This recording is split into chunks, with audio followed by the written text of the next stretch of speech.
الله والله أكبر سبحان الله والحمد لله ولا إله إلا الله والله أكبر استغفر الله العظيم. السلام عليكم ورحمة الله وبركاته. بسم الله الرحمن الرحيم. الحمد لله رب العالمين والصلاة والسلام على سيد المرسلين وعلى آله وصحبه أجمعين. قال رب اشرح لي صدري ويسر لي أمري واحلل عقدة من لساني يفقهوا قولي. سبحانك لا علم لنا إلا ما علمتنا إنك أنت العليم الحكيم ولا حول ولا قوة إلا بالله العلي العظيم. أما بعد. Muslimin muslimat, sidang penonton yang dikasihi sekalian, insya-Allah dalam kuliah subuh kita pada pagi ini kita akan meneruskan perkongsian ilmu dan tajuknya berkaitan dengan hadis 40. Tajuk yang kita fokus ialah hadis yang ke-37 karangan Al-Imam An-Nawawi rahimahullah taala, bertajuk keadilan dan kekuasaan Allah Subhanahu wa taala. Sebagai mukaddimah, muslimin dan muslimat sidang penonton yang dikasihi sekalian, alhamdulillah semalam bermula 24 Februari kerajaan telah melaksanakan program imunisasi COVID-19 kebangsaan untuk barisan hadapan. Perdana Menteri, frontliner daripada KKM, Tan Sri, Ketua Pengarah Kesihatan dan seterusnya seramai bermula semalam sehinggalah ke setahun ini kerajaan akan memberikan vaksin kepada 80% populasi rakyat di negara kita, ataupun insya-Allah 26 juta penduduk di negara kita ini untuk membendung COVID-19 dengan tema lindung diri, lindung semua. Lindung diri, lindung semua. Namun begitu, semalam ada juga suara-suara tumbang segelintir masyarakat yang ragu-ragu lagi tentang usaha kerajaan ini. Juga kita ingin ulang sekali lagi bahawa program imunisasi COVID-19 ini peringkat kebangsaan dia ada 3 fasa. Fasa pertama bermula 24 Februari sehingga akhir bulan April. Ini melibatkan barisan hadapan. Fasa kedua daripada April sehingga ke Ogos, ini melibatkan kumpulan berisiko tinggi. Dan fasa ketiga daripada Mei hingga ke Februari tahun hadapan melibatkan golongan dewasa berumur 18 tahun ke atas. Muslimin dan muslimat ini kasih sekalian, kita semua berdoa berharap agar negara kita dan seluruh dunia bebas daripada COVID-19. Sebab kita telah merasai kesan COVID-19 ini sangat besar, terutama pada kesihatan, pada ekonomi, pada pendidikan dan pada norma hidup seharian. Kita masih lagi tiada ubat untuk merawat COVID-19, maka vaksin ini adalah salah satu cara untuk masa kini untuk melindung ataupun untuk membendung COVID-19 daripada terus menular. Jadi tujuan program imunisasi ini adalah untuk mewujudkan imuniti kelompok, herd community, agar dapat memutuskan rantaian penularan jangkitan COVID-19 dan akhirnya dapat menamatkan pandemik COVID-19 insya-Allah. Jadi kewujudan imuniti kelompok ini memerlukan kerjasama semua lapisan masyarakat. Atau dengan kata lain, bila satu kelompok divaksinkan, maka kemungkinan mereka untuk dijangkiti COVID-19 ini amat tipis. Jika dalam komuniti kita ada individu yang positif COVID-19, maka COVID-19 tidak dapat disebarkan kepada mereka yang sudah divaksin. Mereka yang sudah divaksin. Dengan itu, COVID-19 tidak boleh tersebar dan dia akan mati begitu saja. Jadi pemahaman tentang COVID-19 ini ataupun vaksin ini memerlukan kita rujuk kepada pakar perubatan yang diperakui maklumat, yang diperakui kredibilitinya, supaya maklumat yang diterima adalah sahih. Begitu juga persoalan hukum. Juga memerlukan kita merujuk kepada ulama yang mahir dalam persoalan hukum. Sebab Allah Ta'ala berfirman, "Fas'alu ahla dzikri in kuntum la ta'lamun." Tanyalah kepada orang yang tahu, yang mempunyai pengetahuan, jika kamu tidak tahu. Jika kita rujuk kepada orang yang bukan ahli, maka nanti kita akan terpengaruh, percaya dengan cerita dongeng, dengan teori konspirasi dan sebagainya. Dan akhirnya kita sesat. Tanpa kita sedar bahawa kita ni sudah hilang arah. Kita hidup dalam masyarakat ini, ataupun kita hidup dalam masyarakat, kita tak dapat nafi bahawa ada orang yang berbeza dengan kita. Tapi Islam menekankan supaya kita hidup bersatu padu. Terutamalah di kalangan umat Islam ini. Nabi SAW bersabda, Al-mu'minu lil-mu'mini kal-bunyan, yashuddu ba'duhu ba'dah. Thumma syabbaka baina asabi'ah. Orang mukmin dengan orang mukmin yang lain ini seperti sebuah bangunan. Dia saling kuat memperkuat antara bahagian dengan bahagian yang lain. Dan Nabi SAW menyilang antara jari jemari baginda. Jadi muslimin dan muslimat yang dikasihi sekalian, jadi tujuan program imunisasi ini, program vaksin ini untuk membendung. Jadi usaha ini adalah betul bertepatan dengan syariah dan maqasid syariah. Dan usaha ini memerlukan kerjasama semua pihak. Berhentilah kita menyebarkan khabar-khabar yang tidak benar. Muslimin dan muslimat yang dikasihi sekalian, begitu juga ingin saya mengajak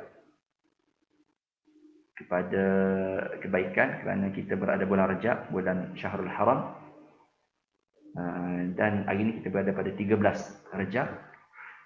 13 Rajab ni terutama hari Khamis lagi. Jadi siapa-siapa yang berpuasa tahniah, siapa yang belum boleh berniat, dan ada lagi peluang-peluang lain. Kerana kita mengingatkan antara satu sama lain ini, fadzakir fa inna dzikra tanfa'ul mu'minin. Berilah peringatan kerana peringatan itu memberi manfaat kepada orang mukmin. Dan Nabi sallallahu alaihi wasallam bersabda, man dalla ala khairin falahu mithlu ajri fa'ili. Siapa yang mengajak, menunjuk satu kebaikan, maka dia akan dapat pahala orang yang melakukannya tanpa mengurangkan pahala orang itu. Jadi kita juga diperingatkan supaya berpuasa sunat. Mudah-mudahan dengan kita berpuasa ini kita akan jadi lebih sihat, iman kita sihat, badan kita sihat, akhlak kita sihat, dan mudah-mudahan Allah Ta'ala hilangkan penyakit COVID-19 ini daripada kita. Ada banyak kelebihan sebenarnya tentang puasa hari Khamis ataupun puasa hari putih. Hari putih ni hari ni lah, 13 dan 14 dan 15 setiap bulan Hijrah. Dan kita disunatkan untuk berpuasa dalam sebulan ini sekurang-kurangnya 3 hari kalau kita mampulah. Setiap hari sama dengan 10, 3 hari sama dengan 30. Dan bila kita nak puasa itu, kita pilihlah hari Ayyamul Bid, hari 13, 14 dan 15 dari bulan Qamariyah. Kenapa puasa ini dipanggil Ayyamul Bid? Puasa 13, 14, 15 ini dipanggil Ayyamul Bid, hari putih, kerana pada malam-malam tersebut bersinar bulan purnama dengan rembulannya yang putih. Dan dalilnya daripada Abu Hurairah radhiyallahu taala anhu berkata, Rasulullah sallallahu alaihi wasallam bersabda, "Awsani khalili bi thalathin la ad'uhunna hatta amut. Shawmi thalathati ayyamin min kulli shahrin wa salati ad-duha wa naumin ala witri." Kekasihku Nabi sallallahu alaihi wasallam mewasiatkan kepadaku 3 nasihat yang aku tidak meninggalkannya hingga aku mati. Yang pertama, berpuasa 3 hari setiap bulan. Yang kedua, mengerjakan solat duha. Yang ketiga, mengerjakan solat witir sebelum tertidur. Mudah-mudahan Allah Ta'ala mengampuni kita di atas kelalaian kita daripada beramal dengan sunnah-sunnah Rasulullah sallallahu alaihi wasallam ini. Dan memberi taufik dan hidayah kepada kita untuk kita istiqamah beramal dengan amalan ini. Begitu juga daripada Abdullah bin Amr bin Al-As, seorang sahabat, berkata Rasulullah sallallahu alaihi wasallam bersabda, "Shaumu thalathati ayyamin shaumud dahri kulli." Puasa 3 hari setiap bulan itu seperti puasa sepanjang tahun. Daripada Abu Zar, Rasulullah SAW bersabda kepada Abu Zar, "Ya Aba Dzarrin, idza sumta min asy-syahri 3 ayyamin, fasum 13 wa 14 wa 15." Wahai Abu Zar, jika kamu ingin berpuasa 3 hari setiap bulan, maka puasalah pada 13 hari bulan, 14 hari bulan, 15 hari bulan dari bulan Hijriah. Begitu juga hadis daripada Ibnu Milhan Al-Qaisi. Dari ayahnya, dia berkata, "Kana Rasulullah sallallahu alaihi wasallam ya'muruna an nasuma al-bid 13 wa 14 wa 15. Wa qala kunna kahiyatid dahr." Kunna kahiyatid dahr. Rasulullah sallallahu alaihi wasallam memerintahkan kami untuk berpuasa pada ayyamul bid, iaitu 13, 14 dan 15. Dan baginda bersabda, puasa ayyamul bid itu seperti puasa setahun. Muslimin dan muslimat yang dikasihi sekalian. Jadi itu adalah peringatan kepada kita untuk kita berpuasa. Manakala untuk perbincangan pada pagi ini, saya akan membaca hadis yang ke-37.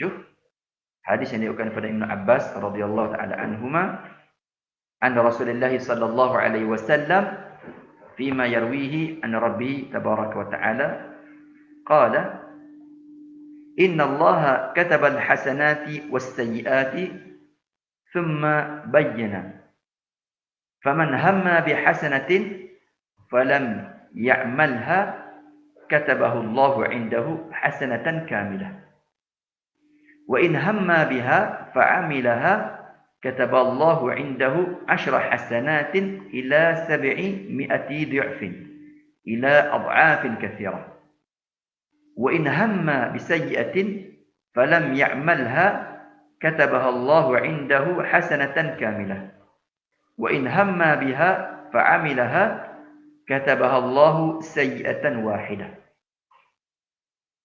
Saya ulangi hadis daripada Ibnu Abbas radhiyallahu taala anhuma, an Rasulullah sallallahu alaihi wasallam fima yarwihi an Rabbi tabaraka wa taala. Maksudnya ini hadis kursi lah. Yang berbunyi, qala inna Allah katabal hasanati was sayyi'at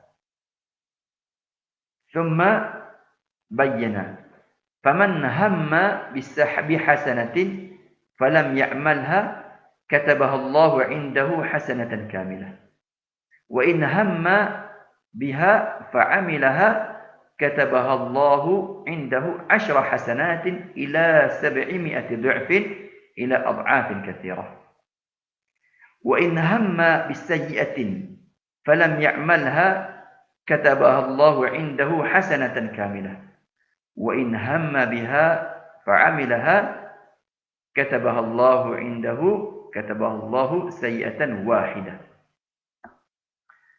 Muslimin dan muslimat yang dikasihi sekalian, kalau disebut dalam hadis ini yang berbunyi, sesungguhnya Allah Ta'ala menulis segala amal kebajikan dan amal kejahatan. Kemudian dia memperjelaskannya. Jadi barang siapa yang terlintas mahu mengerjakan suatu kebajikan, tapi dia tidak melakukannya, Allah akan menulis kebajikan itu di sisi Allah sebagai satu kebajikan yang penuh. Sekiranya dia terlintas mahu melakukan kebaikan, lalu dia melakukannya, maka Allah Ta'ala akan menulis kebajikan di sisi Allah 10 kebaikan, sehingga digandakan 700 kali ganda, dan lebih lagi sehingga berganda-ganda yang sangat banyak. Dan sekiranya dia terlintas mahu mengerjakan suatu kejahatan, tetapi dia tidak melakukannya, Allah akan menulis di sisinya sebagai satu kebajikan sepenuhnya. Sekiranya dia terlintas mahu mengerjakan satu kejahatan dan dia melakukannya, maka Allah Ta'ala akan menulis kejahatan di sisi Allah dengan satu kejahatan sahaja. Jadi muslimin dan muslimat yang dikasihi sekalian, lihatlah keindahan, kerahmatan, kebaikan Allah Subhanahu Wa Taala. Semoga Allah Taala memberi taufik kepada kita untuk beramal, mencapai keredaan Allah Subhanahu Wa Taala.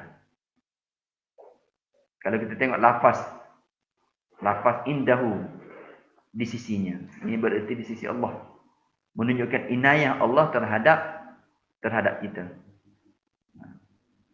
Hasanah yang dikurniakan sebagai ganjaran niat saja. Niat mahu buat kebaikan. Perbuatan hamba yang baik setelah dia berniat, ataupun perbuatan hamba meninggalkan perbuatan jahat yang telah dia niat, maka dia dapat pahala. Tengok bagaimanakah kerahmatan Allah Taala. Niat baik dapat pahala. Niat jahat tak buat, dapat pahala. Jadi kalau kita tengok lafaz kamilah di sini berarti sempurna.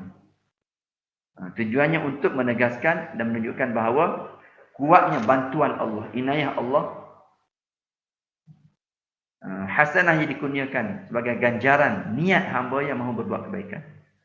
Dan perbuatan hamba yang baik setelah dia berniat, ataupun perbuatan hamba meninggalkan perbuatan jahat yang dia niat mahu melakukannya. Jadi dalam hal ini, bila seorang berkata soal kejahatan yang seorang hamba mahu melakukannya, kemudian dia tak jadi melakukannya, katabahallahu indahu hasanatan kamilah. Allah Ta'ala akan menulis di sisinya sebagai satu kebajikan sepenuhnya. Dan Allah Ta'ala menegaskan pembalasan hasanah itu dengan lafaz sempurna.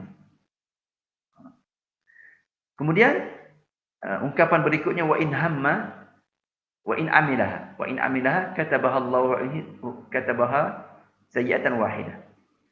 Yang berarti sekiranya dia terlintas mahu melaksanakannya satu kejahatan dan dia buat, Allah akan menulis kejahatan di sisinya dengan satu kejahatan sahaja.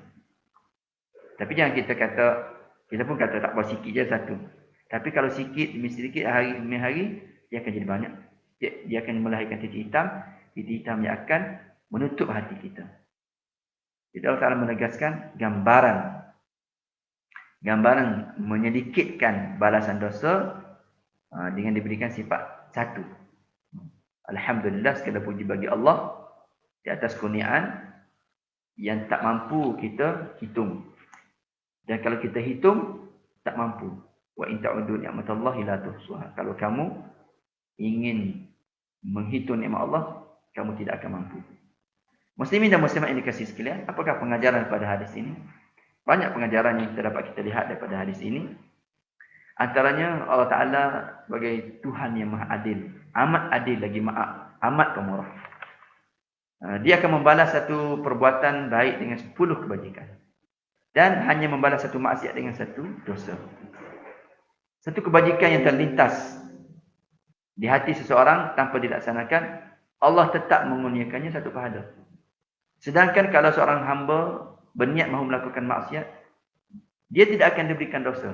Sehinggalah dia benar-benar melaksanakan niatnya itu. Melaksanakan lintasan dan niat dan hatinya itu. Lebih dari itu, sekiranya seorang berniat mahu melakukan maksiat, tapi dia batalkan niat itu, dia juga akan dikurniakan satu pahala. Alangkah rahmatnya, alangkah agungnya kurniaan Allah SWT. Muslimin dan muslimat yang dikasihi sekalian, disebut dalam Al-Quran, man ja'a bil hasanati ataupun man ja'a bis sayyiati fala yujza illa mithlah wa hum la yuzlamun. Barang siapa yang melakukan perbuatan jahat dan dia tidak diberikan pembalasan melainkan seimbang dengan kejahatannya, dan dia tidak akan dizalimi. Kemudian kita dapat lihat, muslimin dan muslimat, kemurahan Allah tiada batasannya. 10 pahala yang dijanjikan, yang dikurniakan bagi satu amalan saleh, berpulang lagi untuk menerima ganjaran tambahan daripada Allah. Sampailah digandakan 70 atau 700 kali ganda. Dan boleh digandakan lebih banyak daripada itu. Hadis ini secara tidak langsung menggesa umat Islam agar merebut peluang keemasan yang ditawarkan oleh Allah Ta'ala ini, selagi dia mampu berbuat demikian. Sebelum ajalnya datang. Sebelum maut datang menjemput. Disebut dalam Al-Quran, man ja'a bil hasanati falahu 10 amsalha. Barang siapa yang membawa satu kebaikan, dia akan dibalas dengan 10 kali ganda. Dalam ayat yang lain, yang pahala bersedekah itu, masalul ladzina yunfiquna amwalahum fi sabilillah kamathali habbatin ambatat sab'a sanabil fi kulli sumbulatin mi'atu habbah. Wallahu yudha'ifu liman yasha' wallahu wasi'un alim. Perumpamaan nafkah yang dikeluarkan oleh orang-orang yang menafkahkan hartanya di jalan Allah adalah serupa dengan sebutir benih yang menumbuhkan 7 butir. Pada tiap-tiap butir ada 100 biji. Dan Allah Ta'ala melipat gandakan ganjaran bagi sesiapa yang Allah Ta'ala kehendaki. Dan Allah Maha luas kurniaannya, lagi Maha mengetahui. Muslimin dan muslimat yang dikasihi sekalian. Jadi ini tawaran saham yang ditawarkan oleh Allah merupakan suatu saham pelaburan akhirat yang tinggi, yang pasti tidak akan rugi. Malah keuntungannya dijamin. Saham yang keuntungannya dijamin dan berlipat ganda. Sampai beratus, sampai beribu kali ganda. Namun ramai manusia yang tidak menyedari dan tidak mengutamakan pelaburan di dunia ini. Muslimin dan muslimat yang dikasihi sekalian, itulah perkongsian ringkas hadis yang ke-37 ini. Walaupun banyak lagi kefahaman yang kita boleh congkir daripada hadis ini. Antaranya ialah kelebihan kalau kita berpuasa lah. Puasa dia teristimewa daripada amalan ibadat-ibadat yang lain kerana tidak ada sesiapa pun yang akan mengetahui ganjaran pahala kecuali Allah Ta'ala saja. Allah Ta'ala suruh kita berpuasa dan Allah Ta'ala nak balas. Allah Ta'ala kata, kullu amali bani Adam lahu illa siyam fa innahu li wa ana ajzi bi. Semua amalan anak Adam ini adalah baginya kecuali puasa. Sesungguhnya puasa adalah untukku dan akulah yang akan membalasinya. Begitu juga puasa ini merupakan jenis kesabaran yang paling utama. Kalau kita berpuasa ni, insya-Allah sabar kita akan lebih. Kan? Dan Allah Ta'ala akan membalasinya. Innama yuwaffas sabirun ajrahum bighairi hisab. Sesungguhnya Allah Ta'ala akan membalas orang-orang yang bersabar ini dengan pahala yang tidak terjangka, melampaui batas. Kemudian rahmat Allah Ta'ala kepada hamba-Nya yang mukmin sangat luas. Begitu juga keampunannya menyeluruh dan pemberian Allah ini tanpa batas. Yurzaquna bighairi hisab. Direzekikan tanpa hisab. Tapi setiap muslim ini, setiap mukmin ini, amalannya adalah sentiasa berniat ikhlaslah. Kalau kita buat kebaikan, kita niat ikhlas dengan harapan ditulis pahala, ditulis ganjaran. Dan juga melatih diri untuk melaksanakannya jika kita berpeluang. Kita niat kata nak buat solat duha, dan kita latih. Tapi kalau kita tak buat, dapat pahala dah. Dapat buat niat baik, dapat pahala.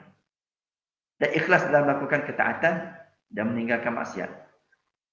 Sabar dalam meninggalkan maksiat. Itulah punca juga untuk kita menambah pahala. Semakin tinggi kadar keikhlasan kita, semakin banyak pula gandaan pahala kita, insya-Allah. Mudah-mudahan apa yang kita kongsikan pada pagi ini memberi manfaat kepada kita semua. Cukup setakat itu dulu. Aku qouli hadza wa astaghfirullahal azim li wa lakum. Kita akhiri dengan doa. A'udzubillahi as-sami'il 'alim minasyaitonir rajim. Bismillahirrahmanirrahim. Alhamdulillahirabbil alamin. Allahumma shalli ala Muhammad wa ala alihi washabbihi ajma'in. Rabbana taqabbal minna innaka antas samiul 'alim wa tub 'alaina innaka antat tawwabur rahim. واغفر لنا ولوالدينا ولجميع المسلمين الأحياء منهم والميتين ربنا آتنا في الدنيا حسنة وفي الآخرة حسنة وقنا عذاب النار اللهم اجعل أول يومنا هذا صلاحا وأوسطه فلاحا وآخره نجاحا اللهم اجعل يومنا خيرا من أمسنا واجعل غدنا خيرا من يومنا برحمتك يا أرحم الراحمين اللهم أعنا على ذكرك وشكرك وحسن عبادتك اللهم أعنا على ذكرك وشكرك وحسن عبادتك اللهم أعنا على ذكرك وشكرك وحسن عبادتك ربنا هب لنا من لدنك رحمة وهيئ لنا من أمرنا رشدا وصلى الله على نبينا محمد وعلى آله وصحبه وسلم سبحان ربك رب العزة عما يصفون سلام على المرسلين والحمد لله رب العالمين. Minta maaf kalau ada tersalah bicara, terkasar bahasa, tergores hati. Jumpa lagi insya-Allah. Assalamualaikum warahmatullahi wabarakatuh.